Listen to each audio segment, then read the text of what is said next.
आइए इसी एक्शन को आगे बढ़ाने के लिए एक्सपर्ट्स का दमदार पैनल है हमारे साथ तैयार। वक्त है पिक ऑफ द डे का।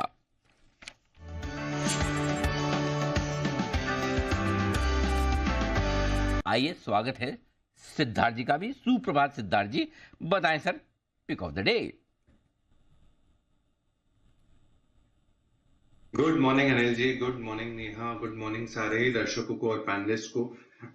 अनिल जी, आप एकदम पिंक पिंक लग रहे हैं, पिंक ऑफ हेल्थ लग रहे हैं, बहुत बेहतरीन लग रहे हैं ये कलर में। तो धन्यवाद ये सर। पहला कॉम्प्लीमेंट। ना मेरे को भी पहनने के बाद ऐसा लगा, मैंने कहा कुछ अच्छा बाकी तो क्या कोट वोट में दब जाता है ना, पता नहीं चलता, इतना सा दिखता है कोट में और उसमें बीच में टाई आ जाती है। अभी पहनने के बाद मुझे भी लगा कुछ ज्यादा ही चमक गया है। सिद्धार्थ जी जरूर इम्प्लीमेंट कीजिएगा। गुड मॉर्निंग, बताएं sir pick of the day.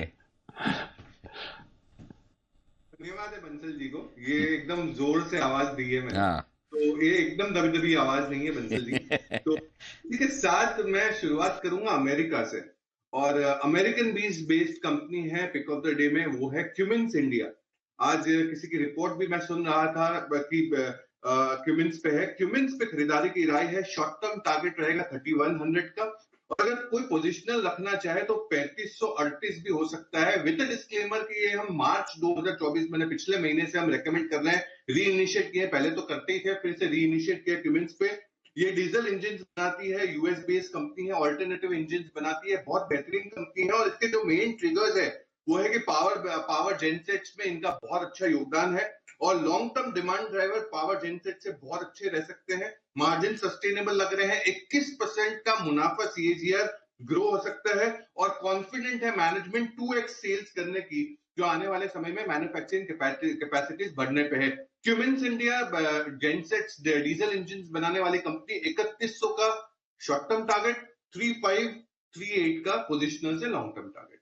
Cummins India ये है वो स्टॉक्स जहां पर खरीदारी करने की राय आपके लिए आती हुई दिख रही है। आज सिद्धार्थ जी की तरफ से इस अमेरिकन कंपनी पर करना है भरोसा। आइए यहाँ पर चलिए कुछ एक स्टॉक्स पर फिलहाल फोकस कर लेते हैं, और हमारे साथ जितने मेहमान जुड़े हैं उनका एक बार व्यू यहाँ पर ले लेते हैं। हमारे साथ सिडानी साहब यहाँ पर बने हुए हैं। सिडानी जी, वोडा आइडिया सर ने आज उस पर अपना रिव्यू भी दिया है और पॉसिबिलिटीज भी बताई हैं और कहाँ फोकस करना है। मुझे बताइए कि आपकी क्या व्यू बन रही है, आपकी क्या सलाह होगी? देखिए नेहा जी, इस पे हमारी कोई सलाह नहीं है, ना कोई रिपोर्ट है, but definitely follow on public issue आ रहा है, तो ये एक डेफिनेटली पॉजिटिव रह सकता है, क्योंकि कैपिटल आएगा, और ओवरऑल पर्सपेक्टिव से अगर ग्रोथ बन सकता है, क्योंकि अभी डुओपोली बिजनेस है मेजरली, अगर देखा जाए भारती और जियो इस मार्केट में, जिसमें मुझे लगता है कि भारती स्टैंड आउट कर रहा है, क्योंकि अफ्रीकन बिजनेस भी थोड़ा बहुत बेहतर आ रहा है, आरपूस भी बेहतर है। Although Jio is part of Reliance industries, तो वैल्यू अनलॉकिंग अभी भी नहीं हुई है, बट मेरा मानना है कि आरपूस और बेहतर हो सकते हैं ये दोनों कंपनियों में, जिसमें से लिस्टिंग में है भारती एयरटेल, जो बेहतरीन कर सकता है आने वाले समय में। ये राय बनती हुई एक क्विक चेक सिडानी साहब मैं आपसे लेना चाहूंगी। डिफेंस स्पेस में आज हमने देखा है मैक्वेरी की तरफ से बहुत जबरदस्त रिपोर्ट्स आई हैं। बीईएल आउट परफॉर्म का स्टैंस दिया है, और एलएनटी इसमें भी आउट परफॉर्म की बात कही है। कुछ एक कैपिटल गुड्स में भी इनका बहुत स्ट्रांग व्यू है। सर बताइए क्या राय आपकी बन रही है? मैंने अभी डिफेंस में एक थीम भी लेके आया था पिछले हफ्ते, जो थीम काफी बेहतरीन था, बियॉन्ड बॉर्डर्स। इसमें भी भारत इलेक्ट्रॉनिक शामिल था और दूसरी सब कंपनियां थी। तो डिफेंस में लास्ट वीक ही लेके आया, और डिफेंस में लास्ट टू लास्ट वीक में बहुत जोरों से मैंने कन्विक्शन से बीएल पे रिकमेंडेशन दी थी, और अनिल जी ने आज दिया है। अनिल जी पहले भी बोलते आ रहे थे। उसी दिन भारत इलेक्ट्रॉनिक पे आशु जी और राकेश जी का भी एक समर्थन रहा था। तो भारत इलेक्ट्रॉनिक डेफिनेटली यहाँ से बहुत पॉजिटिव लगता है पूरे ही डिफेंस स्पेस में, और इसका टारगेट अगर आप पोजिशनली रखना चाहें तो 250 का आप टारगेट रख सकते हैं भारत इलेक्ट्रॉनिक का। ये पूरा ही सेगमेंट जो आज जो साइज का है डिफेंस, वो यहाँ से काफी बड़ा हो सकता है, क्योंकि एक्सपोर्ट 50,000 करोड़ के हो सकते हैं आने वाले समय में। एक्सपोर्ट्स की है कहानी, डिफेंस में ये मानना है हमारे सिद्धार्थ जी का। एक्शन भरपूर रहेगा। आइए पहला सिद्धार्थ सिडानी साहब के लिए सुपर सिड।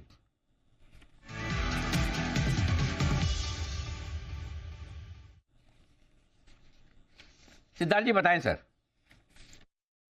अभी जो हाल में आपने खबर चलाई थी कि इलॉन मस्क साहब इंडिया आ रहे हैं और कई बड़े बड़े घोषणाएं हो सकती है, तो इलेक्ट्रिक व्हीकल स्पेस पूरे रडार में है, और इसमें से एक कंपनी लेके आया हूं सोना BLW। सोना BLW जो सबसे बड़ा पोर्टफोलियो रखता है इलेक्ट्रिक व्हीकल स्पेस में। पहले टारगेट बता दूं, 690 का शॉर्ट टर्म टारगेट रहेगा, 690 का पोजिशनल टारगेट 770 का, 770 का, विद डिस्क्लेमर जून 2022। काफी टाइम से हम लगातार निचले लेवल से हमारे क्लाइंट्स को रेकमेंड करते आ रहे हैं सोना BLW।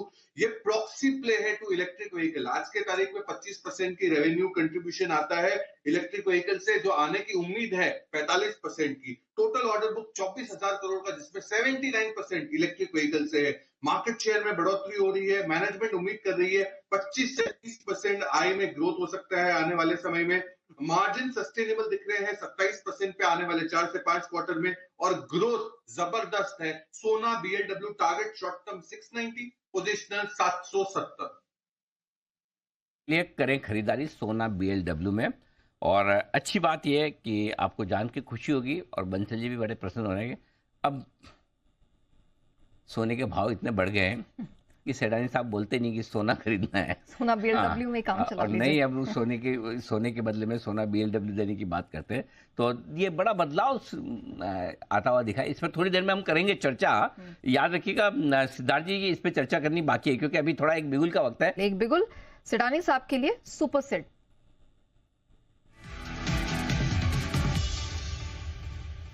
सिद्धार्थ जी बताइए। देखिए नया जी, ये पहली बार स्टॉक रेकमेंड कर रहा हूं, और ये स्टॉक है कैस्ट्रॉल इंडिया। कैस्ट्रॉल इंडिया जो लुब्रिकेंट का बिजनेस में है, इसको रेकमेंड कर रहा हूं। शॉर्ट टर्म टारगेट रहेगा 230 का, 230 का, पोजिशनल टारगेट 250 का। फरवरी 2024 से हम यानी कुछ महीनों से हम क्लाइंट्स को रेकमेंड कर रहे हैं विद डिस्क्लेमर। ये ऑयल लुब्रिकेंट्स में है। मार्केट शेयर दमदार है, अगर इंटरेस्टिंग है। 38% इनका मार्केट शेयर है गाड़ियों के बिजनेस में, पैसेंजर व्हीकल में। 28% मार्केट शेयर बाइक्स में, 20% मार्केट शेयर कमर्शियल व्हीकल में। इनफैक्ट फुटप्रिंट ये बढ़ाने की कोशिश कर रहा है रूरल इंडिया में। ऑटो केयर प्रोडक्ट्स बहुत जोरों से आ रहे हैं। इनके केपेक्स भी हुए हैं 100 करोड़ का, जो 2023 में हुआ है। 2024 में यानी ये कैलेंडर ईयर में केपेक्स 50% से बढ़ते हुए दिखेगा। कामकाजी मुनाफा 23 से 26% रह सकता है।